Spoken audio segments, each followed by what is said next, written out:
Hello, my name is Nick Taylor and I'm the Chief Executive of the Tim Parry Johnathan Ball Peace Foundation. I'm talking to you today on International Peace Day, 21st of September 2021. This is a day designated by the United Nations, and every year it takes a different theme. This year's theme is about recovery, after one of the most horrendous 18 months I think any of us have ever experienced. In that recovery, we're looking to build a strong and stable community for the future built on peace, particularly with two themes. One of tackling inequity and equality, and one on tackling sustainability. Today at the Peace Foundation is a day that we always celebrate by holding an event, but this year it's a little bit different because it's very difficult for us to come together in person at this time. So, we're hosting a number of events today, some of them online, and one of them in particular that we're really looking forward to, where our founder, Colin Parry, who with his wife Wendy, brought together this wonderful Peace Foundation some quarter of a century ago. He's going to be meeting with three people who worked with us in those very early days. And already from talking to them, it's remarkable to see that what they tell us is the work that we started all that time ago still needs to continue, and that what they learned can be very much learned by people in modern day. So today on Peace Day, we're looking at a number of things.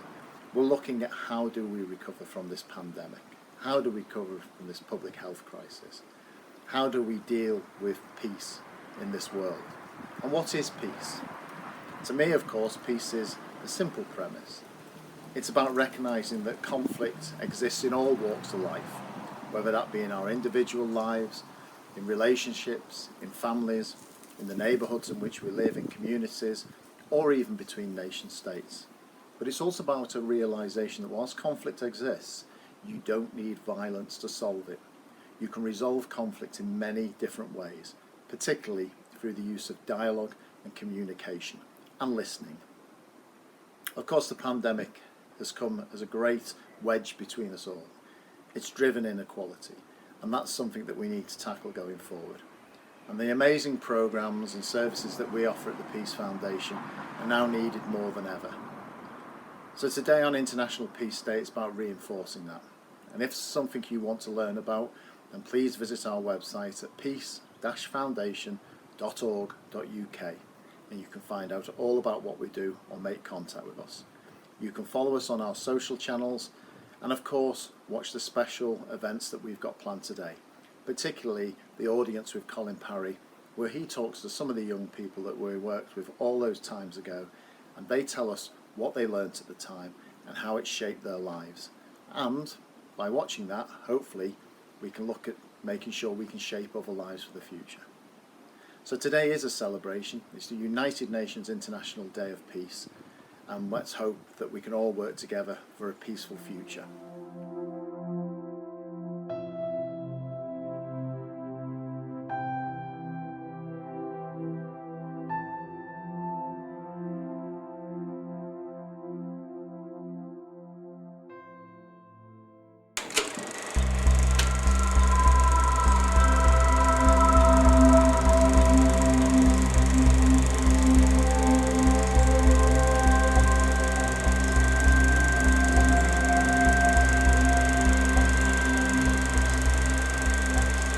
As a close friend of Tim, it was really important for me to go over and represent Tim with the group there.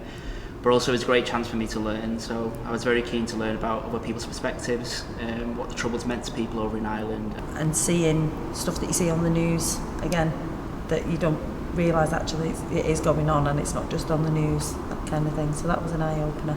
With Tim being my brother, I felt kind of obliged to go, but actually it was such an insightful trip.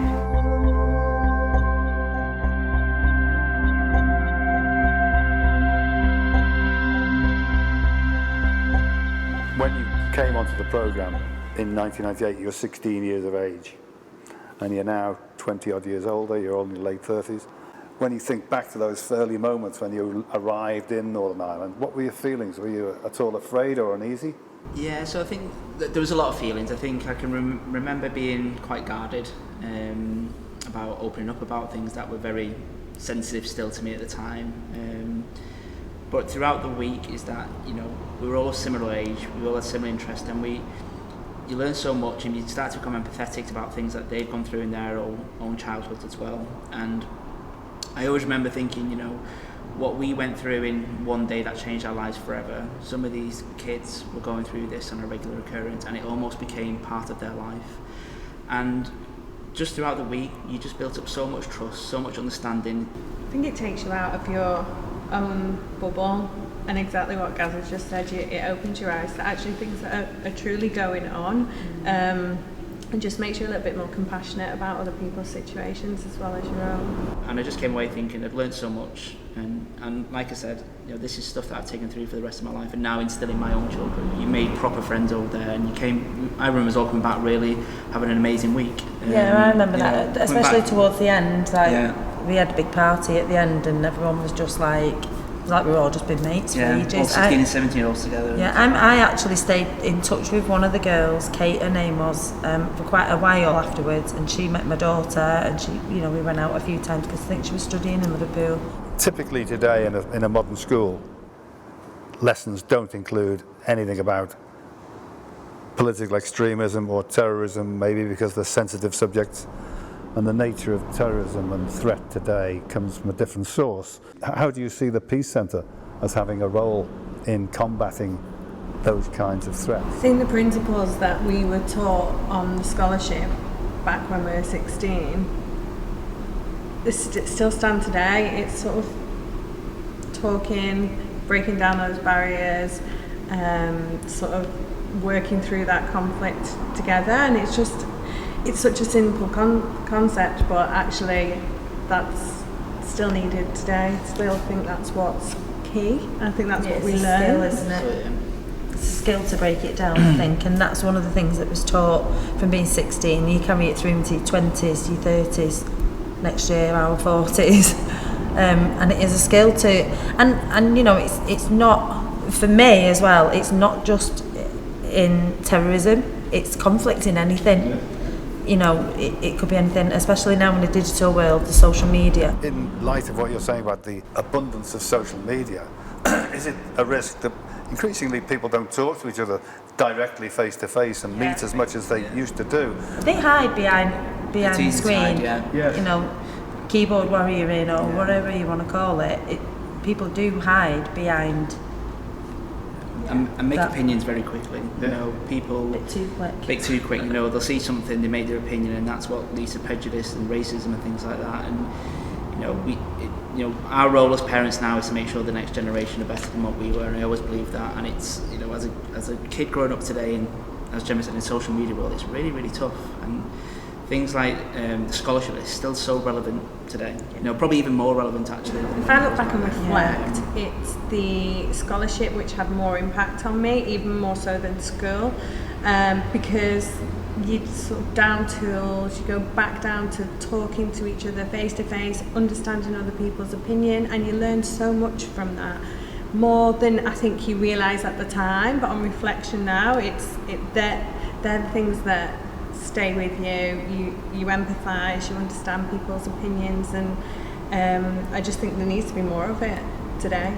It's about teaching the skills to handle all this type of information as well, because you'll never stop the flow of information coming into our children, but if you can help them learn about how you understand information, how you find different sources, how you process it exactly, then these are skills that we need to teach our kids. They're not skills that you automatically are enabled in you, and if you lose them when they're young, then changing them as it shows in history, you know, changing the adults' opinions is really hard.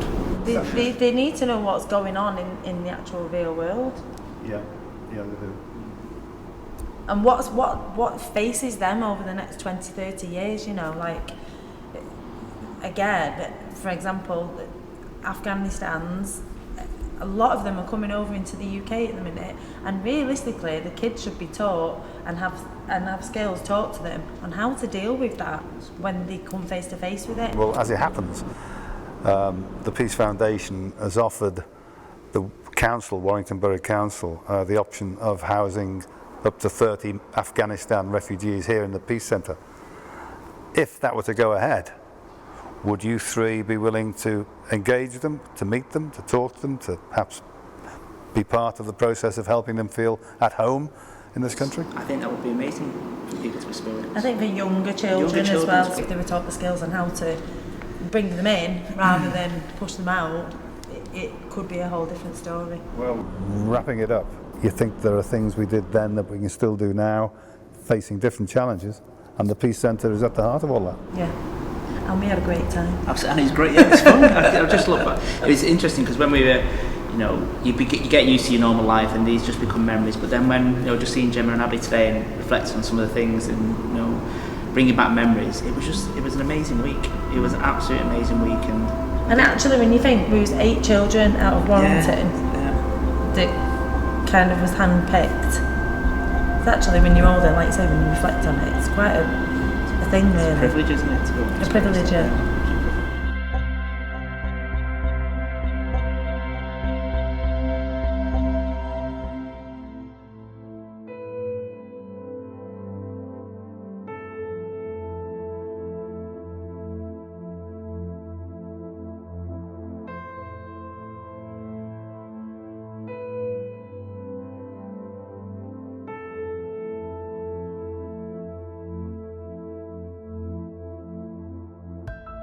Your response to the Warrington bomb and losing Tim was that you wanted to understand why this could happen, and in order to prevent things like this from happening again. Why was that so important to you at the time, do you think? I don't know whether I can actually answer that question because it's not technically true. I mean, the immediate response was nothing like that. The immediate response was just abject loss and grief, and I mean, I don't know whether you want to hear this or not, but in those early days and weeks, I hadn't any thoughts about wanting to know why they'd done it.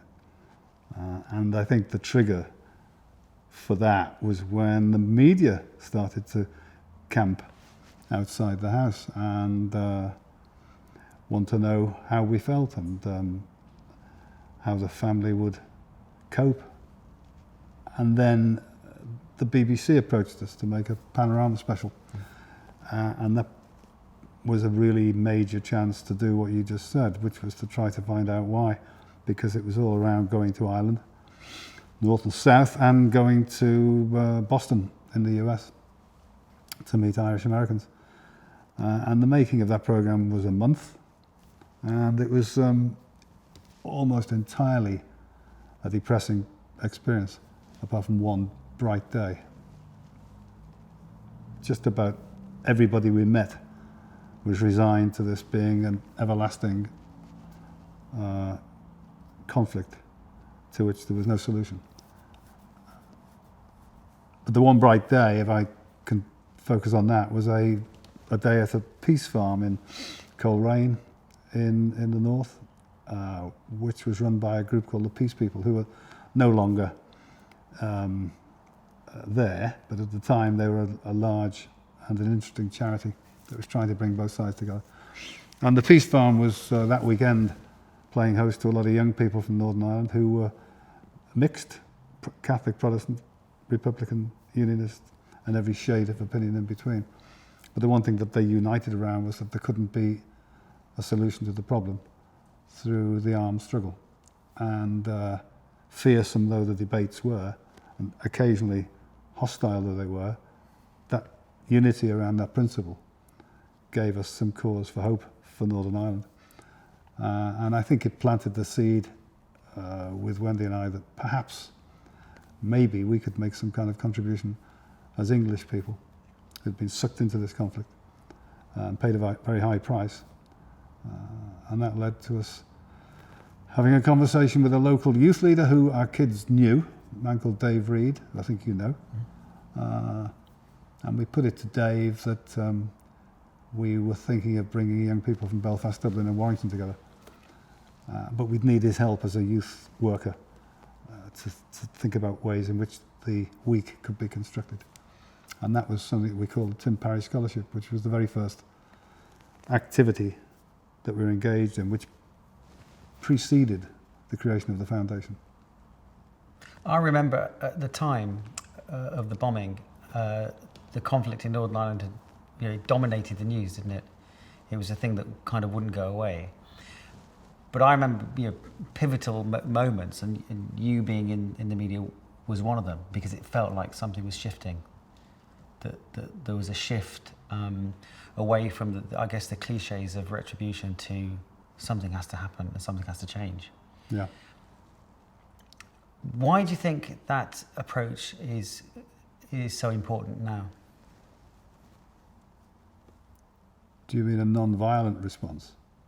Well, I think it's plainly obvious that violence begets violence. I mean, the whole history of the Troubles was tit for tat. Hits. You kill our people, we'll kill your people. So the death toll just mounted. And I think unless people recognised that simple truth and decided that there was another way, then it would still be a live conflict today. I'm not saying the conflict's gone away, but as we all know, it's considerably less destructive than it was all those years ago. So as a family, or as parents, we felt we had been given a membership card for this club nobody would ever want to belong to, and we could either do something with it or just focus on our own lives. And I couldn't just do that. I think maybe Wendy could, but it wasn't in my nature to just sit quietly. It's not the way I'm built. So because of the way where I came from, the fact that Liverpool was a city that reflected in microcosm Northern Ireland when I was a boy, and then ironically I studied politics at university, and at the time I got my degree, that was the year that the civil rights protests began, which preceded the armed struggle. So many factors made me believe I had a validity in terms of not just being a father who'd lost a son, but a validity based upon my own roots and my education. So then obviously this terrible thing happened here in Warrington, and there was that shock and grief initially, and then you're approached by the BBC, and maybe that's the bits that I remember then, seeing you interviewed, and it was genuinely, I remember it was a talking point with the people that I mixed with, that something is shifting here. That shift, that change of approach, if you like, here we are sort of 20 odd years, more than 20 years later, and it's part of the foundation's work. Mm-hmm. Why do you think it's still so important to have that type of response? You mean meeting violence with non-violence? Well, it worked for Gandhi. And that's not meant to be flippant. I think individuals can step forward, often individuals who've got the greatest reason not to, and give a moral lead. Not that I thought of it in these terms, but I think you can give a moral lead to other people who might prefer to sit on the fence and do nothing and wring their hands and say how bad this is, but then act as bystanders. And the fact was that we had lots and lots of people in Ireland who were keen to meet us as parents and were keen to understand why we were behaving the way we were.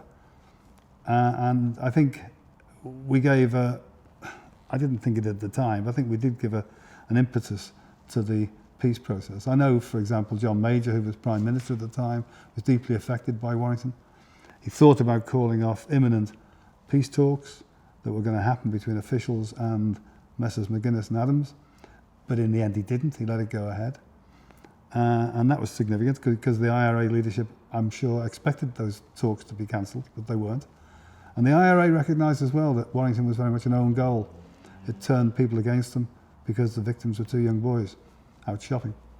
So all manner of things coalesced to make the Warrington event have a significance beyond the fact that there were only 2 fatalities, because many attacks led to far greater numbers of deaths than Warrington did. But I think that Warrington did have this particular significance at that time for those reasons. I remember seeing you in a session with some young people some years ago now, and someone asked you the question, would you allow anybody to come in here, in this building? And you said, this at a time when he was alive, you said, yeah, even Osama bin Laden. you know, but then you went on to say if he left his guns at the door. Has that ever been tricky? I know some people objected for the fact that when you worked with Martin McGuinness, who was a former extremist, do you think former extremists can be changed, and do you think it's okay for them to meet people like yourself? No, absolutely. Yeah.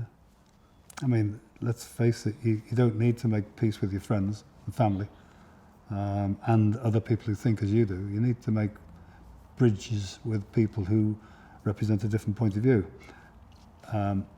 Martin, given he made his own journey from terrorist who'd killed people to a leading political figure in the peace process in Northern Ireland, I had no compunction about inviting him to give the peace lecture here in 2013. As you might remember, there were a handful of protesters outside who thought it was shameful. And I remember a year or two before, no, it wouldn't have been a year or two before, actually more like 10 years before, when Martin first came to Warrington, at the invitation of the churches, not me, we had a phone call from his people to say he's been invited to Warrington.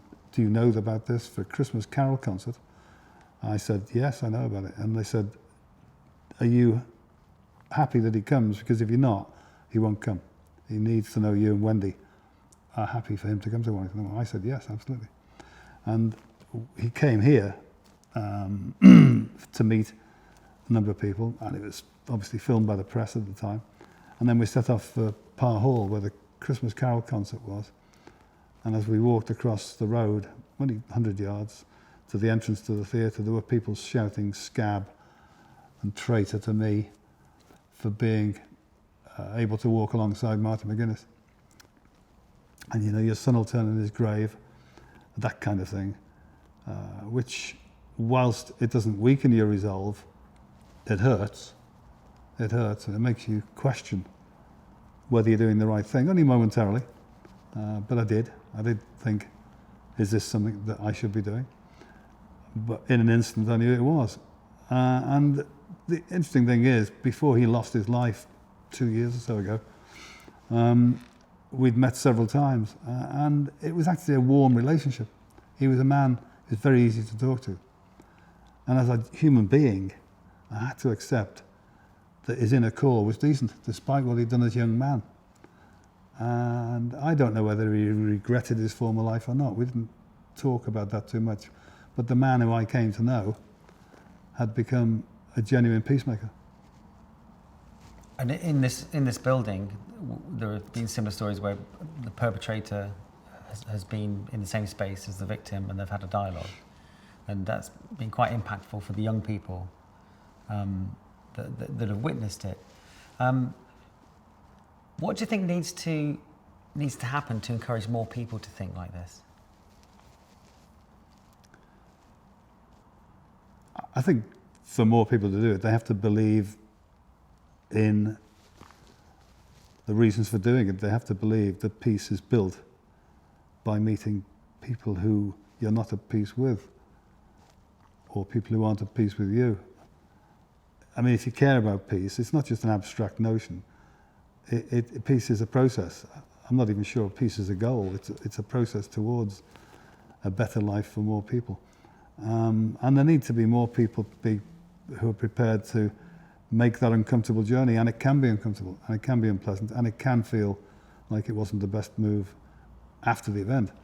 But I think if people are prepared, especially people who've been directly affected, if they are prepared to speak to somebody who has an alien point of view, it's amazing how much you can close the gap between you. You don't convert them, they don't convert me, I don't convert them, you know. Unionists don't become Republicans, and jihadis don't become Christians or whatever. But I think you can make the point that actually, instead of fearing each other and staying apart, there are benefits from meeting and talking. If I go back to the Panorama programme that we made all those years ago, we were there at the time of the Orange Marches, and we followed the marchers out of Belfast to a field where, for the most part, those who'd marched then got blind drunk. And the producer of the programme we were making was saying, is there anybody we can speak to? And I spotted this rather old chap in a grey suit with his sash and his bowler hat. And unlike everybody else, he didn't seem to be drunk. So the producer said, would you agree to be interviewed by Colin Parry for BBC Panorama? So he said, yeah. And my first question to him, it was a serious question, was I said, what's the relevance of a battle, which at the time was 303 years ago? I know it's longer now. What's the relevance of celebrating that battle when battles that happened much more recently, Waterloo, Trafalgar, and wars that happened much more recently, we don't celebrate or mark many of those? And his answer was quite telling. He said to me, after a pause, he said, well, that's the trouble with you English, you've got no sense of history. And I said, for something 303 years ago, that's important. He said, yes. I think that was my first introduction to the fact that these feelings run very, very deep, you know, and marking this battle when King Billy routed the Catholics is big stuff for the Unionists.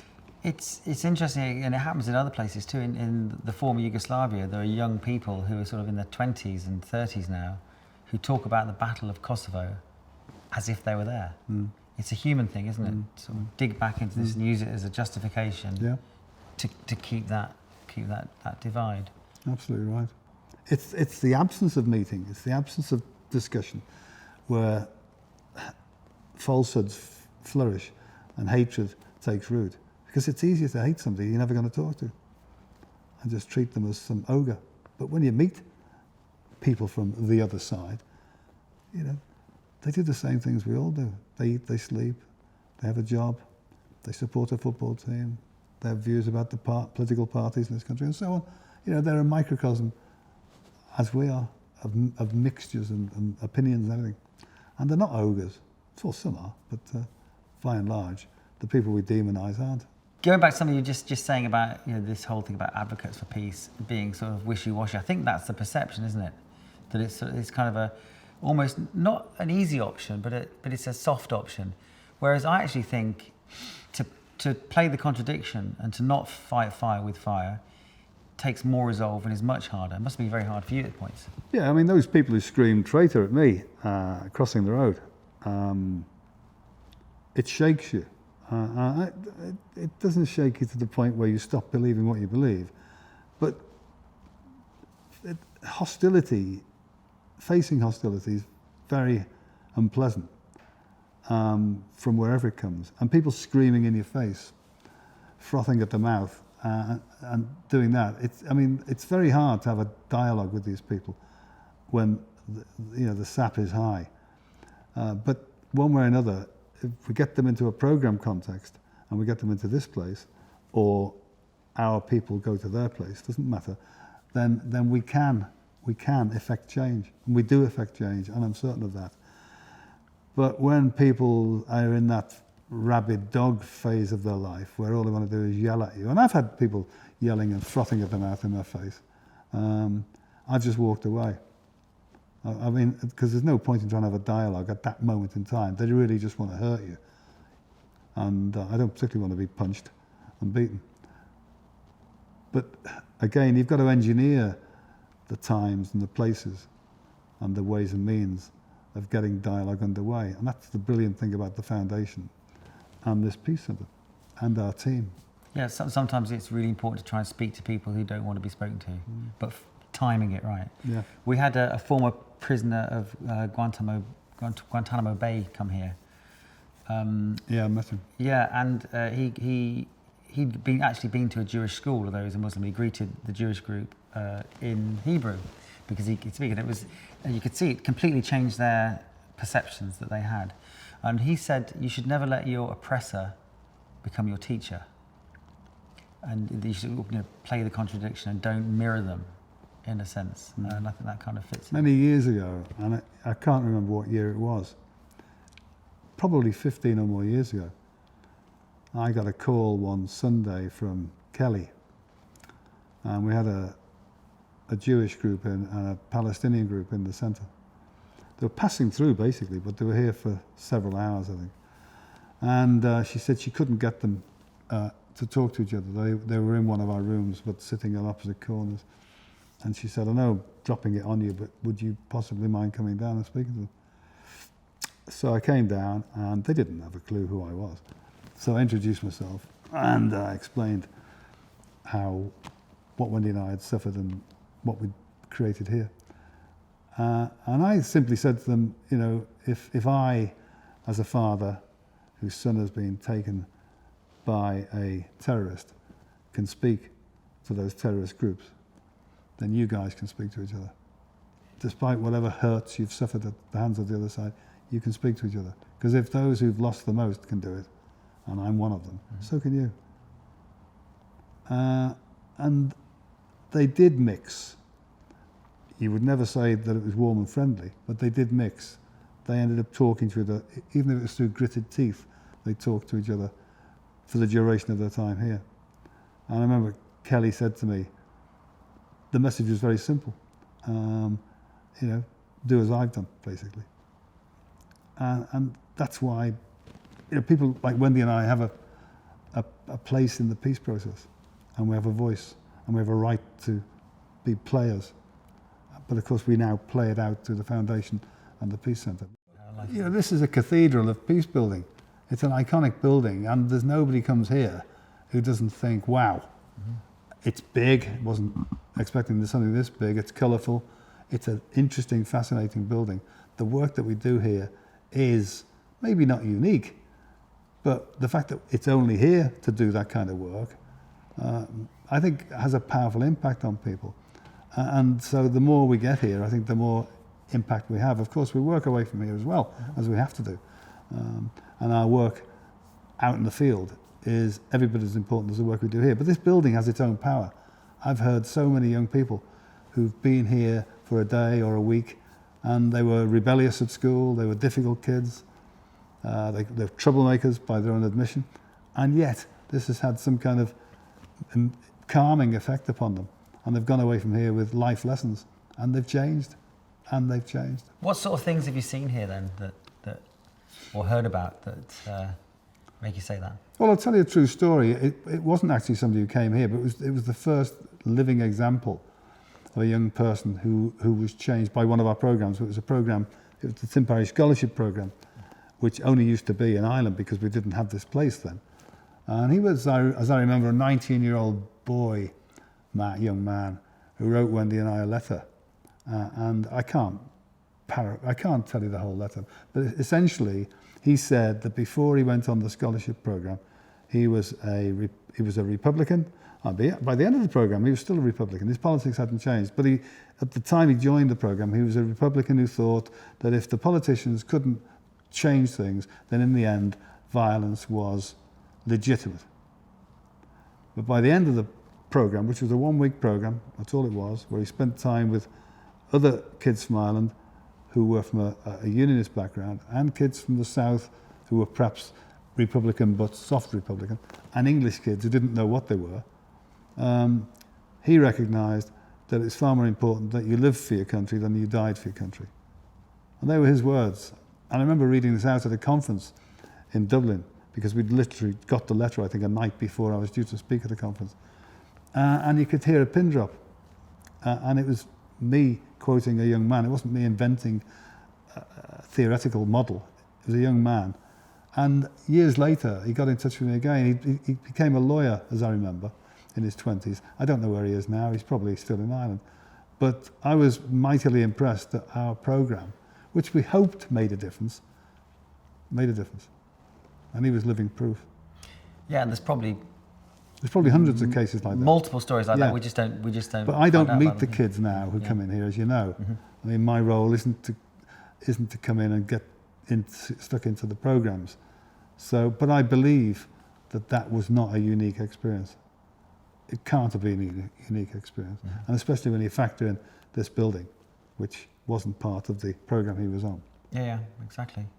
Going back a little bit to the experiences that this building and yourself has had with former extremists, because something I've found, I don't know if you have found it too, most of the formers that I've met and engaged with, we meet them because they come to this place, they're doing fantastic work, they realise they made some big mistakes. They also realise that the reasons for them going down that path were mythical, delusional, not based on fact. But I don't think I've met many, if at all any, that don't have something still waiting them about it. Even weighting them down in that they, they've done something, they're involved in something that was harmful. And You haven't met many who are unable to completely break that link with what they've done. So if But I think beliefs can be consistent. Like I said, this young man was a Republican before and a Republican afterwards. His politics didn't change. Didn't turn him into a unionist or an English lover. But I'm sort of getting at is if somebody's done a crime or if they've hurt someone or killed someone, you can never undo those things. Yeah. What famously one of the guys in one of the films we made says, you once you've done something, that's your life. You can't escape it. Have you found that, or have you found some formers that have been able to sort of move completely? I think Martin McGuinness is the most obvious example. He told me he'd killed people. Now, how many, I don't know. He told me he'd shot people. But the man, from that angry young man in his high teens, early 20s, mid-20s, changed. He morphed into somebody who dedicated his intellect and his energy towards peace building and making Northern Ireland a regular community instead of a very disjointed community. He still wanted the boundary gone, the border gone. He still wanted a united Ireland. That's what he aspired to. And no doubt he always would, because his politics were Republican. But he didn't any longer believe in the Armalite and the bomb, which he had as a young man, and he'd killed people. And he was able to engage and develop relationships with people he'd formerly hated. Well, we all saw him laughing and joking with the Reverend Ian Paisley when they called them the Chuckle Brothers. I mean, that was absolutely incredible. Even I was astounded when I saw them laughing and giggling together. The idea that Ian Paisley would even share the same building as Martin McGuinness and vice versa had been unthinkable. And yet they made it work. And whilst they may never become warm friends, the fear factor is addressed. And you come to realise by speaking to somebody, and I've spoken to former IRA men, plenty of them, and found they've got redeeming qualities. They've had a violent past, hopefully ended, but as men and women, mostly men, there's been things about them I've liked, and I think there's probably been things about me that they've liked. And that helps to stop demonising people and compartmentalising people and making broad brush statements about the Republicans, the Muslims, the Christians, whatever, the whites. The whites, the Hindus, yes, the Sikhs, exactly. the Jews. Yeah, we're not homogenous, I don't think like every white person. I don't think like every Christian or people who are of the kind of more common faiths in this country. I think like me. That's all.